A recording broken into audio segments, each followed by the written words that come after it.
Good afternoon, and welcome to this lecture of electronics. And now we have started with another issue, that is sequential circuits, right? So we are going to study these sequential circuits like flip-flops, where we are employing flip-flop and counters. Uh, yeah. So let me introduce myself. Just my screen is visible here. Am I visible? Right. So yeah. So I guess my screen is visible to you. So myself, Dr. N.D. Meshram, Head and Associate Professor, Department of Electronics, Sri Mathura Das Mohta College of Science, Nagpur. And today we are going to study about the flip-flops, right? So what are the flip-flops and counters that we need to study today? Because it's not working right now. Uh, yeah. So we are going to study this counters and registers, right? So these registers and counters are basically made up of the flip-flops that we have studied yesterday. Uh, just hold for a moment. What happened there? Don't know. Right. So yeah, I guess now it is visible. So we are going to study these counters and registers. Now these counters and registers are made up of the flip-flops that we have studied in the last semester, semester one. We have completed all types of flip-flops, starting from say the SR flip-flop, JK flip-flop, JKMS flip-flop, P flip-flop, and all. So we have studied all the flip-flops. And what we are expecting is now we are going to have an application of those flip-flops. So the last flip-flop that we have studied in the semester one, that was JKMS flip-flop, right? So Jack King Masters flip-flop, right? So if you recall it, or otherwise you can go through my YouTube channel and my YouTube video where I have already uploaded that video on that. So there you can understand, but we'll start with that. So basically, what is the sequential circuits, sequential logic counters and registers. So what are these? These counters. Counters means which are going to count something, right? So we are counting the numbers of it, and we are counting those numbers in the form of, say, the binary number system, right? So there, we'll start with this introduction of counters, then we'll have these two types of counters are there, asynchronous or ripple counter. I will take now talk on that. Then we'll work on synchronous or a parallel counter. Today we are expecting to complete this topic. Then what are the registers, right? So what are the registers we are going to complete it? This is actually unit number 3. So introduction of registers, we are having simple registers where we register something, we register the data over there, right? So those are called as the registers. So we have a simple register, then registers with parallel load, that is the load are being given to parallel, and using registers to implement sequential circuits. Now we are going to implement those flip-flops and registers in the form of sequential circuit. Now these are called as the shift registers, and these shift registers consist of, they are having different types, namely 4 types: serial in, serial out. We call them in short CISO. Serial in, serial out shift register, serial in, parallel out shift register. Then we have parallel in, serial out registers, and parallel in, parallel out registers. So we are having these 4 types of shift registers which are supposed to be completed in unit 3. Okay, so we'll start with the basics of, say, the counters. Now, what are counters? So counters are the circuits that cycle through a specified number of states and which are going to count the numbers, or basically the binary numbers, right? Now, there are 2 types of counters: the synchronous counters and the asynchronous ripple counters. Synchronous are also called as parallel counters, whereas asynchronous are called as the ripple counters. Ripple counters allow some flip-flop outputs to be used as a source of clock for other flip-flops. So remember this. This is the basic concept of asynchronous counters, where we are expecting that the output should work, should play the role of a clock, right? In asynchronous type of a counter, in which we are going to employ that output to the clock of the other flip-flop, right? So it is going to work as a clock, right? So that is what it means, that ripple counters allows some flip-flop outputs to be used as a source of clock for other flip-flops. And the second one is a synchronous counter. So we'll apply the same clock to all the flip-flops at a time. So that is why they are called as synchronous, means they are working at the same clock pulse. Okay, so those are called as synchronous counters. Okay. right? So this was the basic introduction, and we are having, these are called as the binary counters. I told you that what it is going to count. So it is going to count the binary numbers, right? So we have studied these binary numbers: 000, 001, 0010, 0011, and so on. So we are going to count those numbers in up direction, or say we in the downward direction. Anything it can happen. So we call them as a binary counter. And these counters are the registers capable of counting numbers of clock pulses that are arrived at its clock input, right?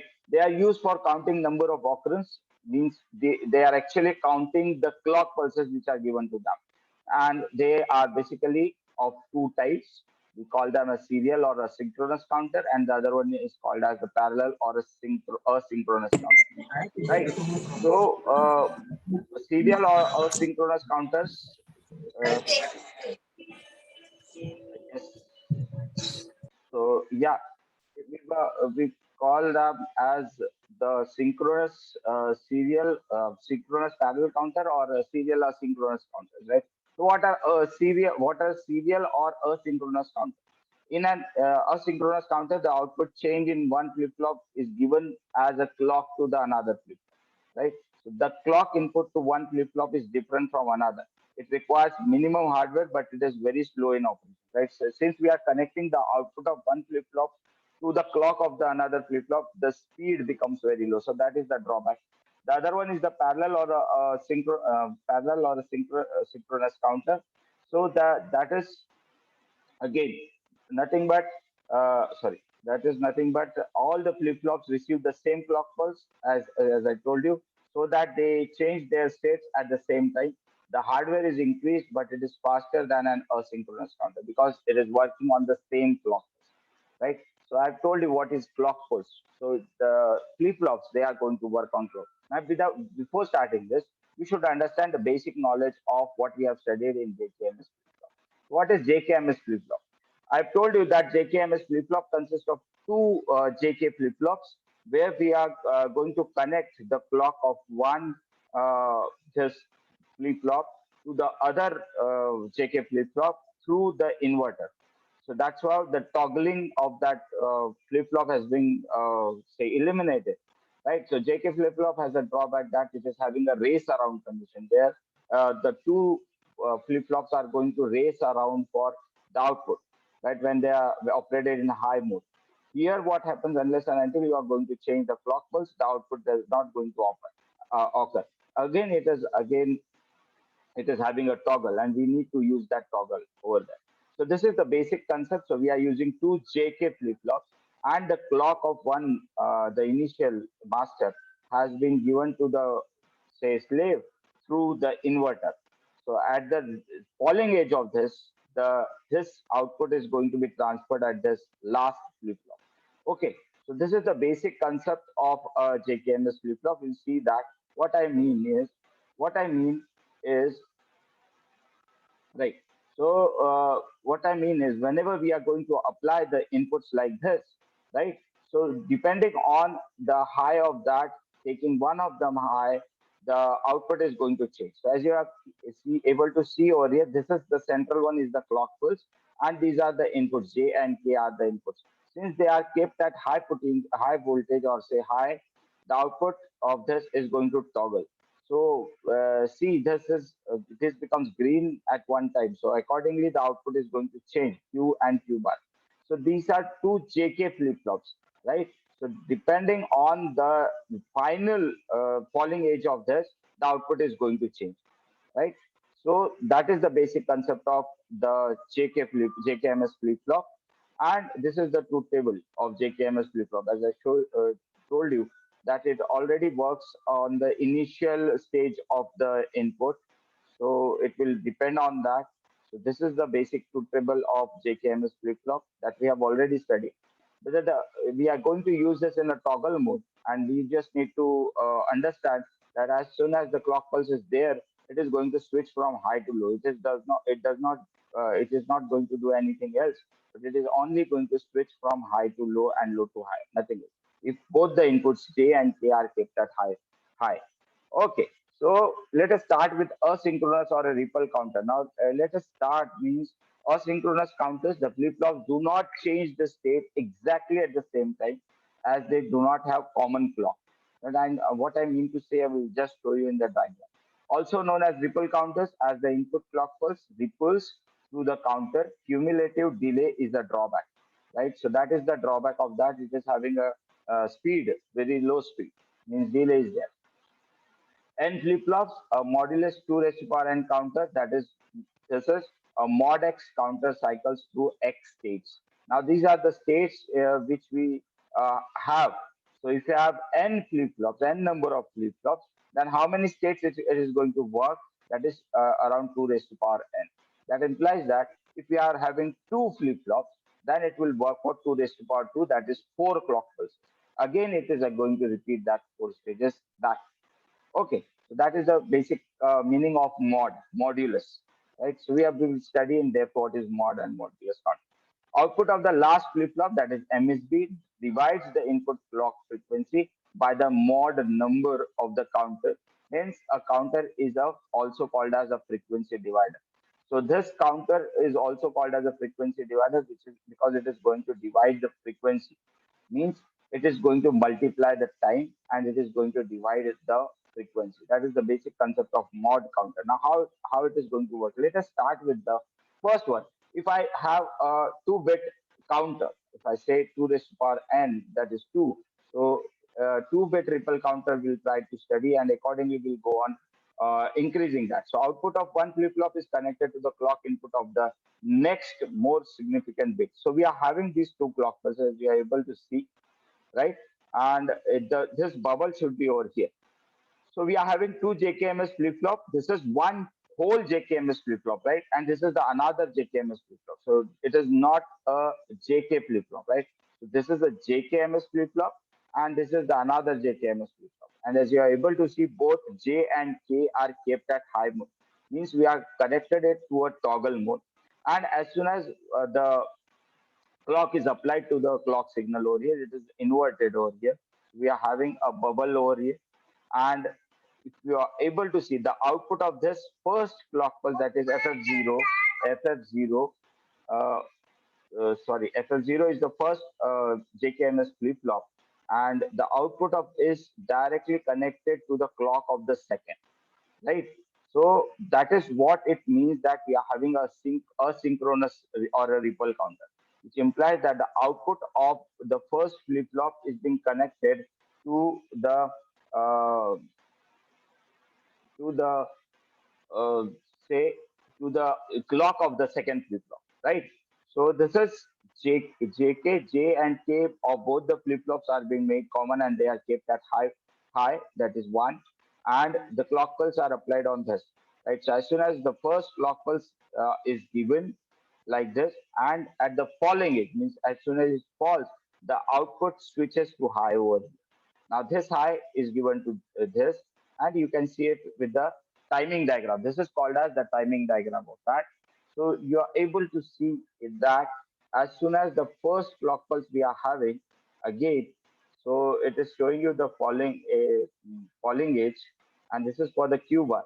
So Q bar is working as the clock instead of that.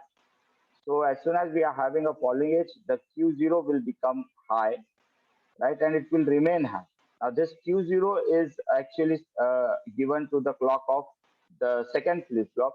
So, as soon as we are having the falling edge of this Q0, then this will become high. So, it will be high for 2 bits and then it will remain high for the Q1 will remain high for the two clock pulses. Now, it is shown in the reverse fashion because we have not used the bubbled flip-flops, bubble clock over here. Actually, it should be the reverse of it. It is showing it on the rising edge, and this should show you the at the falling edge. Okay, so as soon as we have the falling edge over there, then only this will work as a count. Okay, so I guess you have understood what is the basic need of this clock pulse. So this clock pulse is going to switch. Q0 will switch from high, low, high, low. Similarly, this Q1 will remain high for two clock pulses and it will remain off for the other two clock pulses. So these two clock pulses, it is 0. And for this 2 clock pulses, it is high. Again, it will repeat itself. As you are able to see, the clock pulses, that this is the whole time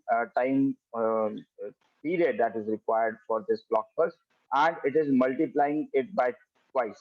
So q0 is 1, and this q1 is supposed to be double of that. So that is why we call it as the time multiplier. And time is equal to the reciprocal of frequency, right? So we call it as a frequency divider, right? So here, if it requires one whole clock period to keep it high, right? Similarly, this Q1 requires 2 clock pulses to remain high, which is clearly showing that this multiplying 1 into 2 times. Similarly, if you put third bit, so these are the timing diagram. As you are able to see, we are having 00, then 01, 10, 11. So this is the clock counter circuit where we are counting the binary numbers. Here it is, since it is connected to 2 bits, Q0 and Q1, we are having only 2 bits. So it will start from say 00, then it will go to 01, then 10 and 1. So only 4 steps. As I said, the formula 2 raised to power n means if you are using 2 flip-flops, 2 raised to power n will be 4. So you will have 4 stages on that. So here it is showing you 4.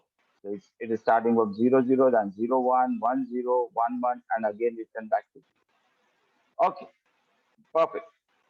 So this can be again increased to say 3 clock pulses. This is how I missed it. Something. So if you say this 3-bit ripple counter, 3-bit ripple binary counter, so we'll have 3 pulses over there. So FF0, FF1, and FF2. Again, the timing diagram is reverse of it. We should have it on the following edge. So it is 1, 1, 1, and you see that Q0 is switching from 1, 0, 0, 0, 1, 0, 1, 0, 1, 0, 1, and so on. Whereas Q1 will be 2 times 0, 2 times 1, 2 times 0, 2 times 1.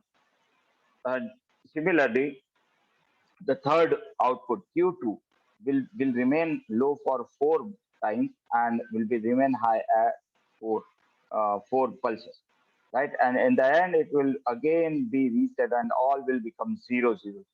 Then again it will start repeating the same like this one, right? So these are the clock pulses that are being applied to this circuit, right? So this is the timing diagram, 3-bit binary counter. And similarly, the output of 1 is being fed to the clock of the second. Then this Q1 is been fed back to C, the third clock of the third flip, right? And yeah, if you go for a 4-bit ripple counter, same circuit we are going to use. Just we are going to have, yeah, here it is shown as a bubble counter again. So we are having a bubble that is negative edge triggered. So you are able to see the output of one flip-flop is being connected to the clock of the another. Similarly, Q1 is connected to this, Q2 is connected to the third flip-flop, and we are having 4 outputs, that is Q0, Q1, Q2, and Q3. Accordingly, we'll have this timing diagram. Now it is shown very clearly over here that it is working on the falling edge. So this is the falling edge for the first flip-flop, and it is going to switch from 0 to high. So the output of the first flip-flop on the falling edge of the output of the first flip-flop, this second flip-flop is going to trigger and it is going to show you high, right?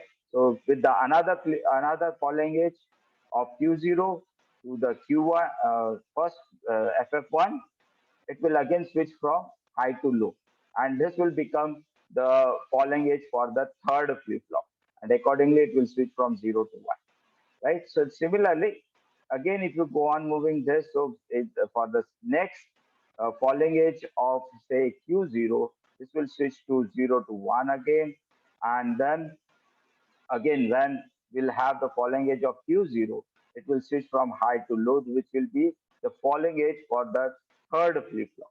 Now this third flop will fall from high to low, and this will become the falling edge for the fourth flip-flop, right? So it is going to switch, and now you are able to see Q0 will be switching from one pulse or for one time. Q1 will switch for 2 pulses, that is 20 to 1, and Q2 will switch from 4 pulses, that is 4 times 0 and 4 times 1.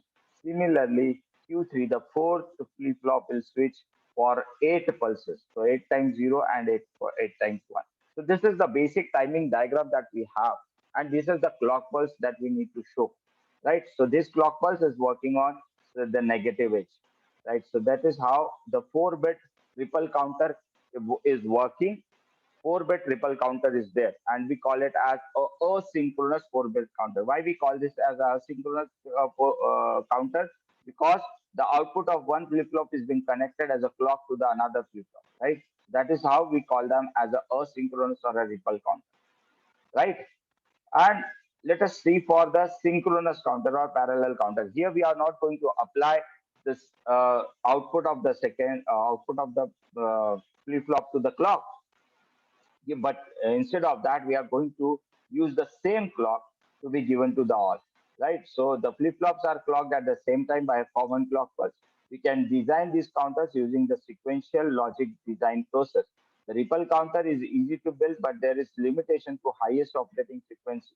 Here, each flip-flop has a delay time, and these delays are additive to the so the propagation delay of the entire counter is the sum of individual delays. These speed limitations can be overcome by use of synchronous or a parallel counter, because here each flip-flop is triggered by the clock, and this makes simultaneous transitions in all the flip-flops. Right. So this is the drawback of, say, the asynchronous flip-flop, and this is being eliminated in this synchronous parallel counter. Okay. So perfect. Now, synchronous parallel counter, how it is being used. Now, if you are able to see, this clock pulse is given to the first flip-flop, and the same clock pulse is given to the second flip-flop through a AND gate. So we are using two, say, inputs and gate over here. One is the clock, and the other one is the output, right? So simultaneously, all the clock pulses are being given. The same clock pulse is being given to the third flip-flop. Here again, the three-input AND gate is being employed, and now we are going to monitor the all the outputs. So A, B are the two outputs, and the clock is the another output. So we are going to input this AND gate with three inputs: the clock, A, and B, right? So we are able to see here that all the clocks or the all the flip-flops are getting the clock simultaneously. Though they are indirectly given through a AND gate, but still they are given directly. So they are working at the same clock pulse instead of what we have seen in the last asynchronous flip-flop. So we are having this mod 8 parallel binary counter, which means that we are going to count 8 pulses, right? So we have these more terminals, synchronous inputs, preset and preset and clear terminals are also present there, because we need to sometimes we need to preset it. Means we expect that the output should remain high at the initial stage. Similarly, we need to clear it. Means we want that every flip-flop should be zero when we start counting it, right? So these two terminals are being made common, preset and clear, and these are kept at low. Whenever we need to use that, they are given a very small high pulse. Right? Sorry, they are kept at high, and they need to give a very small low pulse. So as soon as, because they are say negatively triggered. So they require low pulse. As soon as we apply a negative low pulse over here, then this will become low. So all the flip-flops will become set, or all the flip-flops can be made reset accordingly, depending on what we are require the initial condition. So this is modded counter, which implies that it is going to count 8 pulses. Okay, so this is how the counter works. Two counters we have studied: synchronous and asynchronous counters. Then the synchronous counter, these are the 4 counts, 8 counts. That is what it is going to count in the 8-bit counter. Actually, it should be starting from zero. So 0, 1, 2, 3, 4, 5, 6, and 7. So we are having this 8, right? So this is 1, 2, 3, 4, 5, 6, and 7. We require one more over here. So 8 pulses it can count. So starting from 0, 0, 0, 0, 1, 0, 1, 0, 1, 0, 0. We are missing one over here. So the next stage should be 0, 1, 1.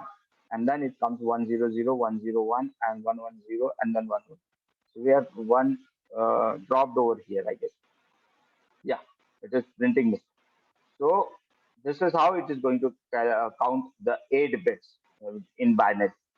Okay, so that is what we have shown in the last diagram. So yeah, again, synchronous, the output timing diagram is like that.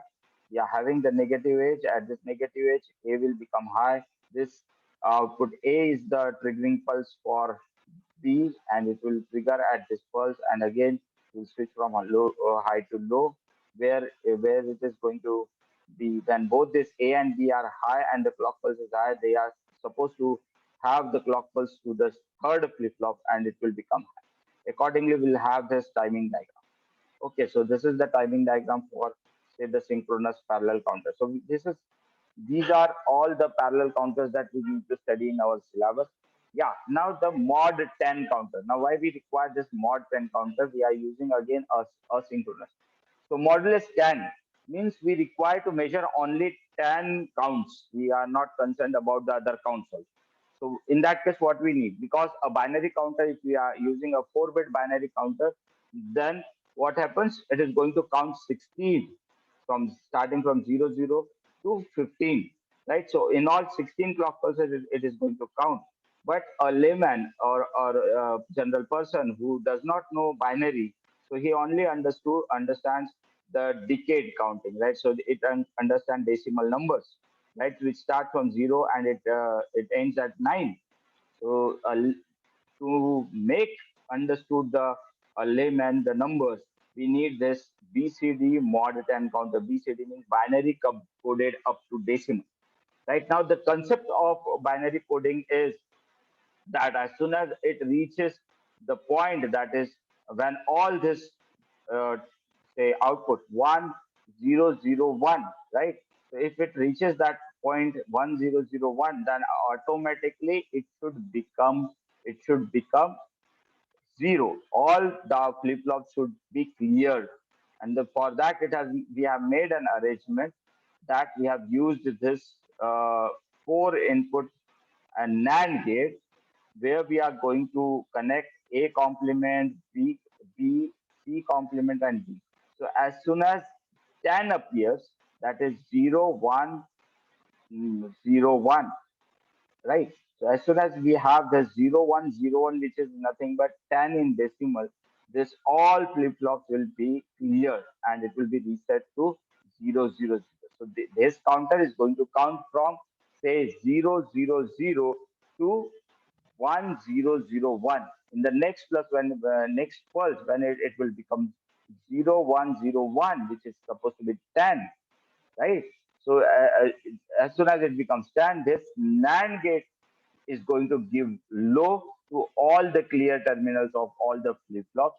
And since we are having low for a fraction of a second, and as soon as it becomes low, all the flip flops will be cleared and the counting will start again. So this counter is going to work only for the decimal number system, right? So we call it as the BCD counter or a mod 10 counter or a decade counter, because it is going to measure count from 000 to 1001. The next pulse, it will appear, but as soon as it appears, all the flip flops are going to be clear, right? So this was the synchronous parallel counter. This is what I mean to say, and this is how it is going to skip all the other binary numbers, right, which are above 10. So it is going to count up to this 10 number, so 1001, and as soon as the next, that is 1010 appears, the clear terminal, the NAND gate will become low, and the clear terminal of all the flip flops will be low. So as soon as it gets low, then all the flip flops are going to be clear and it will be reset again to 000, and then it will again start. So these all counts are being skipped in this BCD count, right? So this was the basic concept of, and accordingly you can also design your own counters, whatever you require. Uh, so you can count up to say 5, you can count up to 4. Accordingly, you'll have to design that, and accordingly you'll need to clear that. Right? So if I expect that I just need to count up to 6 only, I will call it as a mod 6 counter. right? Depending on the number of pulses it is going to count, we call it as a mod 6 counter. We might have mod 2 counter, mod 4 counter, mod 8 counter. Mod 16 is the whole counter that we are having. So that is called as mod 16 because it is going to count 16. And this is a mod 10 counter because it is starting from 00 and it is ending at 10. And again, it will restart from 00. And it is keeping all these intermediate stages over there. It won't account up to that. I guess this much is enough for today. And these are the timing pulses. As I need to show you that as soon as we are having this stand pulse, a very small pulse goes through the NAND gate, and accordingly, it will switch off. It will clear all the flip flops, and they will become zero. Right. So I guess that this much is enough for today. We'll continue with the say this thing in the next class. Thank you. Thank you very much for joining. If you have any doubts, any questions on that, you can put it on my YouTube channel.